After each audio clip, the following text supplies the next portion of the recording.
Creative photographers forum രജത jubilee ആഘോഷം പയ്യന്നൂരിൽ. ആരോഗ്യരംഗത്തെ ജനകീയ നാമധേയം പ്രിയദർശിനി ഹോസ്പിറ്റൽ പയ്യന്നൂർ. 25 വർഷമായി ഫോട്ടോഗ്രാഫിയെ സ്നേഹിക്കുന്ന കേരളത്തിലെ ഒരു കൂട്ടം ആൾക്കാരുടെ കൂട്ടായ്മയായ ക്രിയേറ്റീവ് ഫോട്ടോഗ്രാഫേഴ്സ് ഫോറം രജത ജൂബിലി ആഘോഷം പയ്യന്നൂർ ഗാന്ധി പാർക്കിൽ നടന്നു. സെക്രട്ടറി ശ്രീനാഥ് ചാലാട് സ്വാഗതവും പ്രസിഡന്റ് ഡോക്ടർ കലീൽ ചൊവ്വ അധ്യക്ഷതയും വഹിച്ച പരിപാടിയുടെ ഉദ്ഘാടനവും രജത ജൂബിലി സുവനീറിൻ്റെ പ്രകാശനവും കേരള ലളിതകലാ അക്കാദമി മുൻ സെക്രട്ടറി എബിയൻ ജോസഫ് നിർവഹിച്ചു.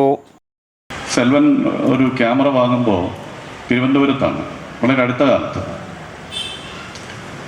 എൻ്റെ ഫോണിൻ്റെ മറുപക്ഷത്തുണ്ടായിരുന്നത് സക്കറിയ പൊൻകുന്നമാണ്. സക്കറിയ അറിയാവുന്നവരോട് ഉണ്ടാവും. സക്കറിയ എൻ്റെ ബാല്യകാല സുഹൃത്താണ്. ഞാൻ സക്കറിയയായിട്ട് സംസാരിക്കുമ്പോൾ സക്കറിയ പറഞ്ഞു, അയാളോട് ആ ക്യാമറ വാങ്ങണ്ടെന്ന് പറ, അതാ ഇനത്തിലുള്ള അവസാനത്തേതാണെന്ന് പറഞ്ഞു. ഏത് ഫിലിം? അപ്പോൾ സെൽവൻ പറയുന്നുണ്ട്, ഫിലിമിലാണ് മറ്റേതിനേക്കാൾ നന്നായി റിസൾട്ട് ഉണ്ടാവുക, അതൊന്നും ഒരിക്കലും മാറാൻ പോകുന്നില്ല എന്ന് പറഞ്ഞു. അത് ഒരു തവണ മാത്രമേ സെൽവൻ ഉപയോഗിച്ചുള്ളൂ. അപ്പോഴേക്കും ലോകം മാറിക്കൊള്ളു. നരൻ്റെ ദാതൻ ശിശുവാണ് നിർണയമെന്ന് പറയുന്നൊരു സാങ്കേതിക വളർച്ച നമ്മുടെ മുമ്പിൽ എത്തി നിൽക്കുന്നുണ്ട്.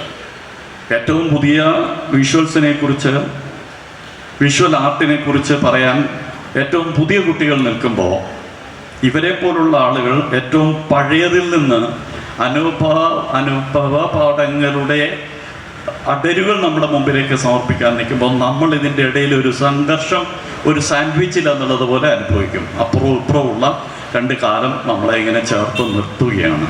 പലപ്പോഴും നിങ്ങളുടെ ഫോൺ കയ്യിലെടുത്തിട്ട് ചെറിയ കുട്ടി, ചെറിയ മോളായിരിക്കും പറയുക, ഇത് ഇങ്ങനെ ഉപയോഗിക്കാം എന്ന്. മുമ്പൊരിക്കൽ എല്ലാവരുടെയും കൈവശം ഫോൺ വന്നിട്ടുണ്ട്, എന്താ ചെയ്യുക എന്ന തർക്കം നടക്കുന്ന ഒരു സമയത്ത് എനിക്ക് തോന്നുന്നു ഒരുപാട് വർഷങ്ങൾക്ക് മുമ്പ് നമ്മുടെ കണ്ണൂർ ടൗൺ ഹൈസ്കൂളിൽ ഇതുപോലൊരു പരിപാടിയിൽ എനിക്ക് പറയാൻ കഴിഞ്ഞിരുന്നു. അതായത് ക്യാമറയുടെ എണ്ണം കൂടിയാൽ ക്വാളിറ്റിയേ കൂടുള്ളൂ, നിങ്ങൾക്ക് ഭയപ്പെടാനില്ല എന്ന്. അതായത് ഇന്നിപ്പോൾ കേരളത്തിൽ ഒരു 2 കോടിക്കടുത്ത് ക്യാമറകളുണ്ടാവും. ഒരാളുടെ ഫോണിൽ തന്നെ 3 ക്യാമറയൊക്കെ അല്ലേ ഉള്ളത്. അങ്ങനെ കണക്കെടുത്ത എണ്ണമറ്റ ക്യാമറകളുടെ ലോകത്ത് അതിൻ്റെ കാലുഷ്യത്തിലാണ് നമ്മളുള്ളത്. അതുകൊണ്ട് തന്നെ ദൃശ്യ കാലുഷ്യമാണ് നമുക്കുള്ളത്. ഒരു 25 വർഷം മുമ്പ് നമ്മുടെ ഈ പയ്യന്നൂരിലൂടെ നടന്നാൽ ഇത്രത്തോളം ചിത്രങ്ങൾ ഉണ്ടാവില്ല. ഒരു MTVയുടെ ഒരു ദൃശ്യം കടന്നു പോകുമ്പോൾ അതിലെത്രയോ ചിത്രങ്ങൾ നമ്മളെ കയറി സ്വാധീനിക്കുകയോ ഇടപെടുകയോ ചെയ്യും. അതുകൊണ്ട് ചിത്രത്തിൻ്റെ ദൃശ്യ കാലുഷ്യത്തിലാണ് നാം ജീവിക്കുന്നത്. ഇനി വരാൻ പോകുന്ന കാലത്തെക്കുറിച്ച് ആകുലതകൾ വേണ്ട.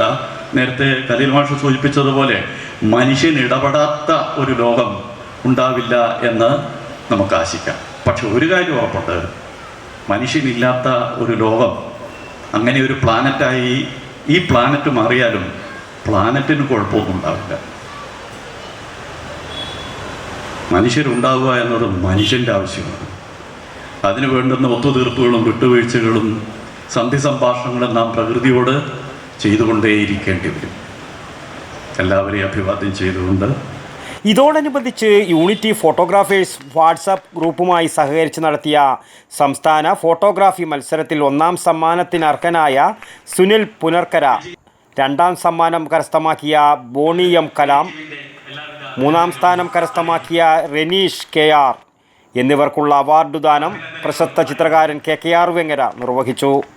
Nandakumar Moodadi, KT Baburaj, CC Ramakrishnan, doctor PV Mohanan എന്നിവർ പ്രസംഗിച്ചു. നിശാന്ത് പാലയാട് മൊബൈൽ റീൽസിനെ കുറിച്ച് ക്ലാസ് എടുത്തു. പ്രദീപ് കമ്പിൽ നന്ദിയും പറഞ്ഞു. വടക്കൻ വാർത്തകൾ, ന്യൂസ് ബ്യൂറോ, പയ്യന്നൂർ. പച്ചക്കറി മേടിക്കുന്ന പരിപാടിയല്ല ഗോൾഡ് മേടിക്കുക എന്നാൽ കൃത്യമായിട്ട് നോക്കണം. 916 ഉണ്ടാ, ഹോൾമാർക്ക് ഉണ്ടാ, ഗുണമേന്മ ഉണ്ടോന്നും കൂടി കൃത്യമായിട്ട് നോക്കണം. നമ്മൾ നോക്കി മേടിക്കാൻ പഠിച്ചിനാട്ടാ. കണ്ണൂർ ജില്ലയിലെ പയ്യന്നൂരില് ആദ്യത്തെ ഏറ്റവും വലിയ ഹോൾസെയിൽ ജ്വല്ലറിയായ കല്ലറയ്ക്കൽ റീഓപ്പൺ ചെയ്തതായിട്ട് അറിഞ്ഞില്ലേ? ഹോൾസെയിൽ പണിക്കൂലിയിൽ ആഭരണങ്ങൾ നമുക്ക് അവിടുന്ന് കിട്ടും. Kallarickals gold park, manufacturers and wholesalers. ഇനി ഓരോ തരി പൊന്നും വാങ്ങാം ഹോൾസെയിൽ വിലയിൽ.